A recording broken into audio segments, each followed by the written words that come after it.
বাবা আপনি যে ব্যবসাতে বসতেন আপনি তো ভন্ড, আপনি তো কোনো পাওয়ার নাই। তুই চুপ থাক, তুই লুককে বসেছিস, লুককে বসতে জানিস তুই এই ব্যবসায় কত লাভ। বাবা বাবা ওই কাস্টমার আসছে, রেডি হন। বাবা বাবা আমাকে সাহায্য করেন বাবা, আমার এক সমস্যা হয়ে গেছে বাবা। বাবা আচ্ছা তোমাকে আমি কিভাবে সাহায্য করতে পারি? বাবা কিছুক্ষণের মধ্যে আমার এসএসসি পরীক্ষার রেজাল্ট দিবে, এবার যেভাবে আমাকে পাস করে দেন।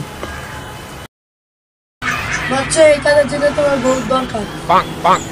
ও যত লেখু তত দেবো এলেন।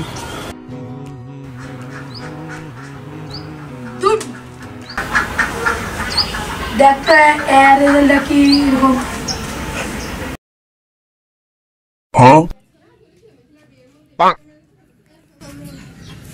বাবা এ তো ফেল করেছে, তা আবার 3টি সাবজেক্টে ফেল করেছে, তো কোনোভাবে পাস করানো সম্ভব না।